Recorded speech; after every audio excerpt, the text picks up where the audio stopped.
கர்த்தாவே, நான் கூப்பிட்ட நாளிலே எனக்கு மறு உத்தரவு அருளினீர். என் ஆத்துமாவிலே பலன் தந்து என்னை தைரியப்படுத்தினீர். கர்த்தருக்குள் பிரியமானவர்களே, உங்கள் அனைவருக்கும் இனிய காலை வணக்கங்கள். இன்றைய வேத வசன தியானத்திற்கென்று நாம் தெரிந்தெடுத்திருக்கும் வேத பாகமானது 1 நாளாகமம் 22 அதிகாரம் 9 இதோ, உனக்கு பிறக்கப் போகிற குமாரன் அமைதி உள்ள புருஷனாயிருப்பான். சுற்றிலும் இருக்கும் அவன் சத்துருக்களை எல்லாம் விலக்கி அவனை அமர்ந்திருக்க செய்வேன். ஆகையால் அவன் பேர் சாலமோன் என்னப்படும். அவன் நாட்களிலே இஸ்ரவேலின் மேல் சமாதானத்தையும் அமெரிக்கையும் அருளுவேன். பிரியமானவர்களே, இன்றைய வேத தியானத்தின் தலைப்பு சுற்றிலும் சமாதானம் என்பதே.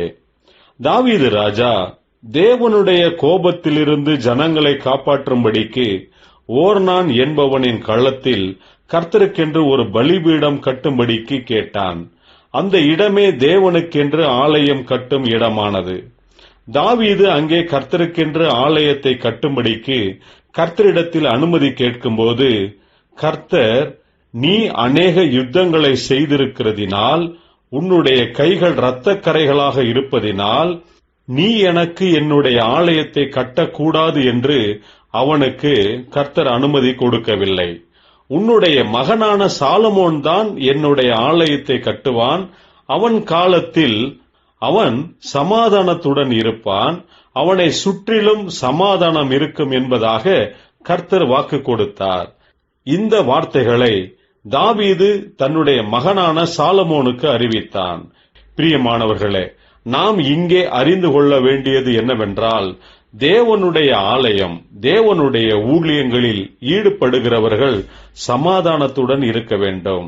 அவர்களை சுற்றிலும் சமாதானம் இருக்க வேண்டும். எந்த விதமான மாம்சத்தின் கிரியைகளான பொல்லாங்கும் துவேஷமும் விரோதமும் இருக்கிறவர்களாக செய்யும் ஊழியங்களின் மேல் கர்த்தர் பிரியமாயிருப்பதில்லை. ஆவியின் கனிகளால் நாம் நிரம்பினவர்களாக கர்த்தருடைய ஊழியத்தை செய்வதுதான் உத்தமமாகும். இல்லை என்றால் கர்த்தர் நம்மை நிராகரித்து விடுவார்.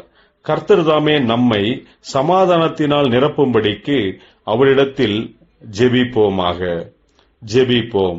ஜீவனுள்ள தேவனே, நீர்தாமே உம்முடைய ஜனங்களை சமாதானத்தினால் நிரப்பி அவர்களை சுற்றிலும் சமாதானம் இருக்கும்படி செய்வீராக.